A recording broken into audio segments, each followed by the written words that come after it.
Привет на всички! В днешното видео ще може да видите полезни неща, свързани с фидер риболова, поне така смятам. Затова реших да го правя. Навън е адския студ, всичко е замръзнало, няма къде да се ходи. И най-добрият начин е да продължаваме да се развиваме, като направим някое ново видео. В днешното видео ще си поговорим за това защо ви хвърчат върховете от фидер въдиците и съответно как може да коригирате това и какво да наблюдавате в процеса на времето, защото това са малки важни детайли и не за друго, а просто ще чупите връхчета, ще губите, ще трябва да купувате нови и не само връхчета, части от въдицата и сега ще ви обясна защо. Тук съм си приготвил новия модел на кайвото, който ползвам. Аз лично не съм му правил никакъв апдейт и никакви корекции. Имаше колеги, които ми писаха и ми звъняха за това, че взимат си чисто нова въдица и отиват на съответния тест и при хвърлянето им изхвърчат върховете. Сега ще ви обясна защо. Значи, тези въдици и този карбон и по-специално всеки един карбон има много специфични свойства. Този карбон е наистина един от най-хубавите в света, затова и въдицата е скъпа и е направена точно с една цел за хвърляне, но в нашата географска ширина, още повече сега, когато си купите въдица и навън е минус 5, минус 10, карбона притежава свойства. Тези свойства са много важни, да може да ги отчитате, поради проста причина, че зимата, когато е студено, той се свива и въпреки, че тези връхчета са правени с абсолютно изчисления на компютър и на машина, която да ги прави, когато станат по-ниски или по-високи температурите, те му влияят. Няма как да не му влияят. В зимата, както казах, карбона се свива. Когато се свива, съответно, снатките, където влиза и по-скоро най-вече на фидер въдиците, защото фидер въдиците са сменяеми връхчета, се получава леко луфче, то не е изобщо луфт, вие не може да го видите луфта, но при по-силно напрежение, а съответно тази въдица, която е направена за много силно хвърляне и до момента, да уточна, тя е с доживотна гаранция, няма счупена такава, продадена и счупена. Ако има някой да счупи такава въдица от хвърляне, тя подлежи на връщане и на заменяне с нова. В всеки един комплект с продаването на тези въдици вътре има написано на китайски серия номер, това е гаранция на въдицата. Имаше някакви слухове, че моите съм ги чупил, че аз съм чупил, изобщо не е верно и няма как да стане, въпреки че съм я натоварвал абсолютно много на Супермакс и съвсем скоро дори ми се върти в главата да направя още едно ново филмче специално за тази въдица с по-подробни метри за супер далечно хвърляне. Ще може... няма риболов, сега ще може да го направим и да го гледате. Така че исках да ви обясня. Взимате си нова въдица, слагате си връхчето и при вас всичко изглежда нормално. Винаги на всички въдици трябва да си проверявате снатките, когато ги слагате. Тук поставяме, няма никакъв луфт. Да, обаче като излезе навън и когато се свие карбона, при хвърлянето тази част може да ми излети напред. Съвсем естествено е това и няма нищо притеснително. Най-лесният вариант, който ще ви покажа как да направите, е съответно тази част, която влиза в втората секция в случая, защото има моменти, дето и първа секция, и втора, и трета не пасват добре. Те подлежат на леко намазване с някакво обикновено лепилце от 80 стотинки някакво, мажа го с гелчето в долната част с пръстче, леко правя кръгови движения и много е важно, аз имам едно спрейче, с това спрейче, когато ги намажа, в твърдител се казва, пръскам лепилото и то веднага стяга. И изчаквам една минутка и мога да си проверя как ми влиза връхчето в съответната снатка. Връхчето трябва да го вкарате и да го притиснете много силно, съответно да няма никакъв луфт, да бъде трудно за вадене.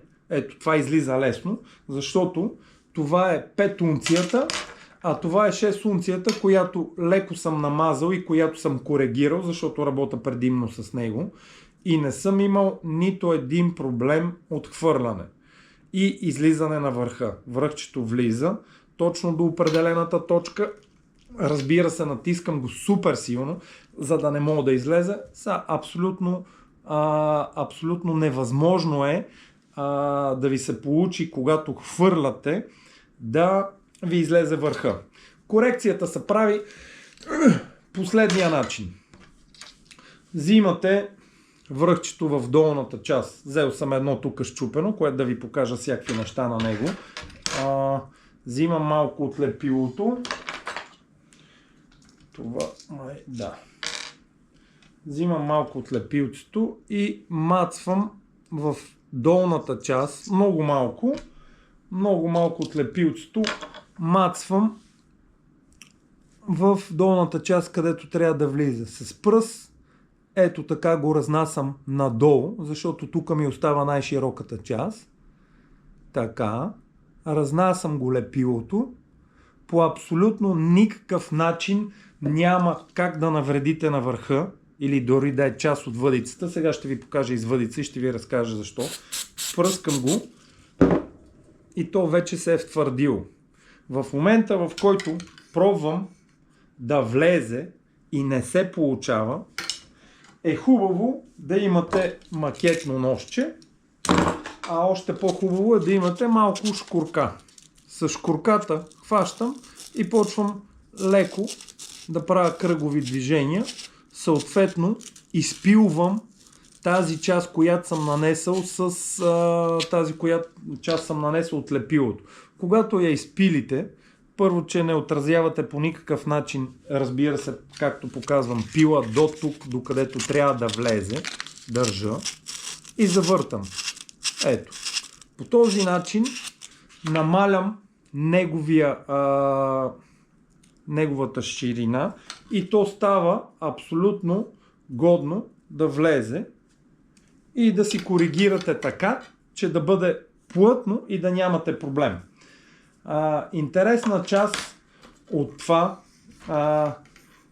за тези, които ми схвърчат връхчетата, е винаги, когато си поставите въдица, аз ще ви кажа защо ви съветвам да го правите така, защото през живота си съм имал всякакви случки и то на собствен гръб и по много неприятни начини съм го разбрал по трудния начин, кое не трябва да правиш, което е за сметка на всяко нещо. Давам ви пример.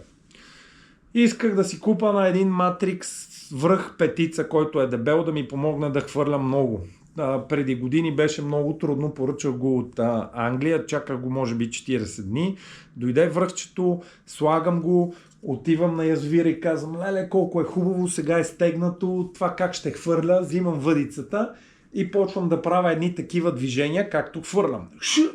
На второто, на третото, връхчето като ми изфръкна и отиде във водата на 30-40 метра, няма намиране.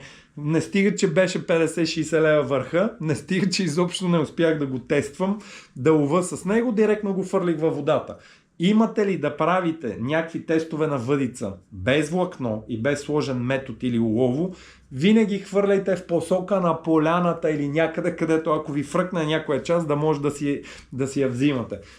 Това ми се е случвало и с части от въдица, не само връхчета, а примерно половината въдица да ми излети. И съответно процедираме по този начин. Тук имам една въдичка, която е на много години. Това е една дайва турнамент, която е на повече от 10 години и съответно, когато прекара повече време, въдицата почва да се амортизира. Ще ви покажа какво значи да се амортизира. Преди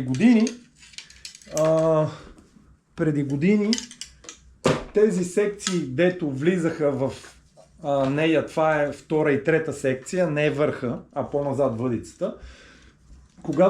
Когато вкарате секцията, тук обикновено винаги и на по-долната секция, на по-дебелите части ви остава много малка част като запас. Когато я ползвате въдицата, още повече ако е стара или се ползва много, обикновено в тези части се получава леко протриване на карбона с карбон и в един момент почват да влизат тези snadки, които залепват абсолютно плътно една до друга, което не е добра опция, което означава, че при по-силни хвърляния по-лесно ще излезе това звено. Така, това обикновено, пак казвам, се случва при по-стари въдици, при въдици, които са ползвани повече време. Тук прилагате по абсолютно същия начин. Мажете с малко лепило, леко с шкурка, проверявате и когато влезе и да имате запас до края, тогава означава, че въдицата ще работи правилно. Ето тази, като я натисна хубаво, тя е съвсем без абсолютно никакъв запас, което означава, че скоро трябва да направя тази лека корекция. И фактически, когато го коригирам, поне в годината един път ми се случва, мажа лепилце, търкам, пръскам си, оправям си нещата и няма проблем с въдицата. Още повече, ако се получи така, че да ви изхвъркне. Ето ви, както съм я взел, да ви покажа още нещо интересно, как си ги сгъвам. Те са вързани, ето я кошничката, слагам ги въдиците така, различните секции на страни, слагам ги една в друга. Тук в средата си държа как си прибирам въдиците, за да знаете. Тук си държа едни такива облицовки, големи, хубави, продават се на различни марки навсякъде. Слагам върху карбона, за да не се наранява, слагам кошничката и увивам с това нещо, което означава, че когато си приготвям въдиците в къщи и после трябва да разпъна по 5, 6, 10 на състезание, става много бързо и много лесно всичко. Нищо, че имам твърди калъфи, за предпочитане е да си вземете едни такива протектори, се казват, за въдица от двете страни и изглежда по този начин. Отдолу протектор, отгоре протектор, отивам някъде, махам протекторите, хоп, за секунди и сте разпънали, вашата въдица е сглобена и разпъната абсолютно бързо и е готова за излет. В къщи си сменяте съответно кордите, нещата, ако искате, понеже е по-лесно. И така, друго важно нещо. Тук съм си взел едно връхче. Ако имате счупени върхове, да знаете какво може да направите и въпреки, че има много хора, които поправят въдици и така нещата доста правилно, с машини, детайлно и красиво, най-лесният вариант е примерно как може да си смените връхче, какво може да направите, ако сте счупили връхчето по този начин. Примерно то виси и имате, вече сте казали, трябва да го изхвърля, да взимам ново. Абсолютно не го хвърляте. Тази част, която е счупената, може да направите по последния начин. Как си ги правя аз?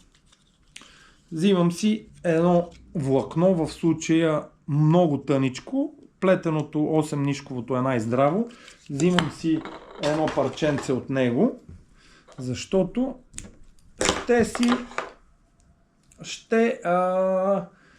ще си обработа връхчето така, че да стане здраво и да мога да го ползвам. Какво ще направя? Ще го намажа с малко лепилце. Така, малко лепилце. Някакво, без значение какво е. Хубаво е за предпочитане да е гел, за да не се разсипва. Ето така ще го третирам, за да разнеса. И какво ще направя? Взимам от влакното и си навивам тази част, едно до друго, навивам тази част, която ми е повредената.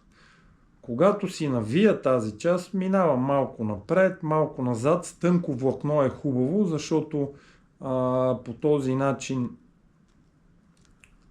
става почти невидимо да не слагате някаква дебела линия на повредената част, която е. Хоп, така. Ето, тук си мацвам. Така.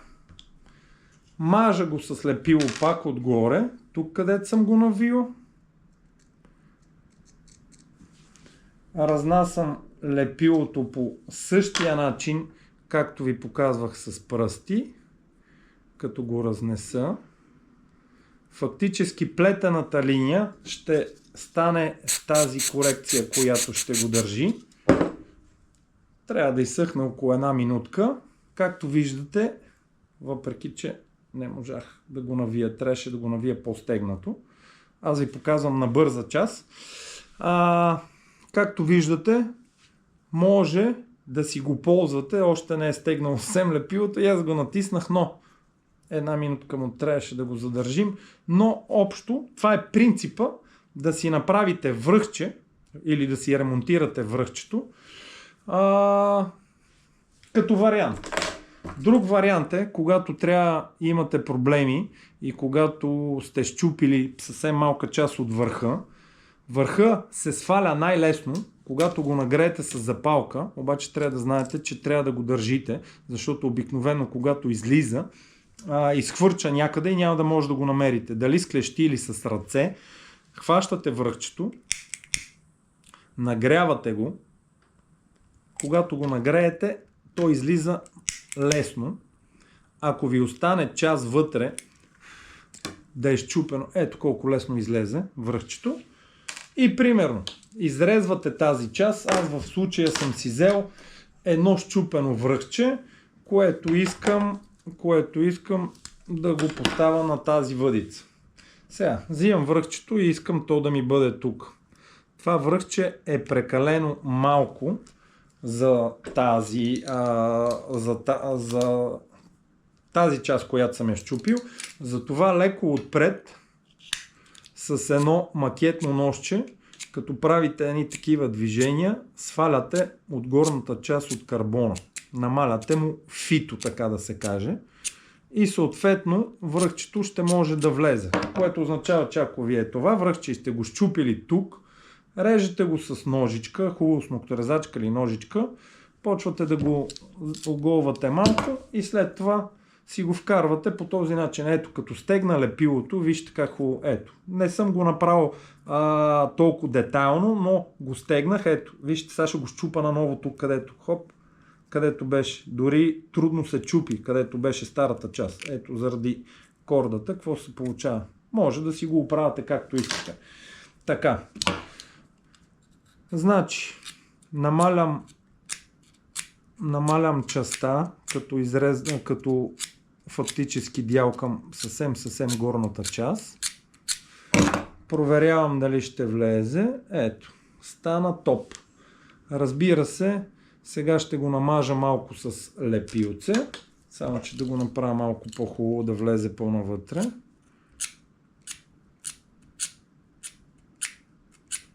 Така, за да влезе плътно. Мацвам малко лепилце. Това връхче ще си го ползвам. Това другото е от някакъв материал и затова го взех пробно да го показвам, да го съсипвам, за да го разкарам, като може би ще му взема само водачите, които ето мацвам си тук, където ще бъде връхчето.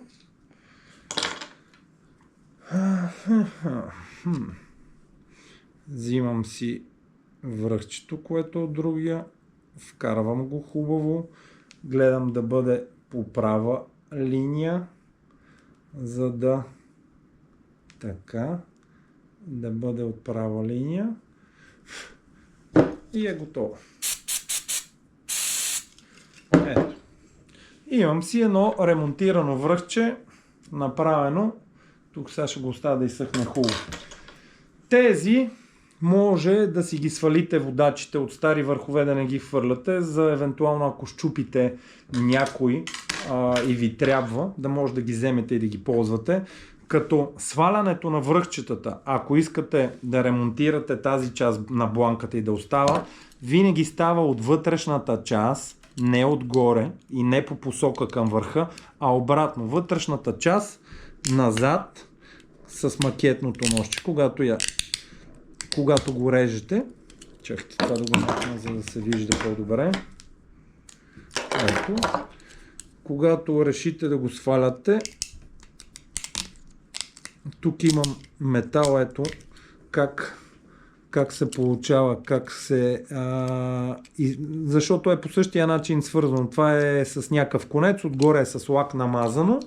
Режа го така, защото така не наранявам бланката и съответно мога, ето как се отдели лесно, чисто ново, а тук бланката вече може да си я коригирате както искате, след като сте свалили водача, да сложите нов по-голям или просто ето. Без да наранявам бланката толкова много, без да я износваме, тук има беличко, вътре се вижда. По този начин се свалят водачите от вътрешната част, е най-лесно. Общо взето не беше малко информацията и се надявам да е полезна и да може да ви върши работа. Всичко добро от мен, до нови срещи!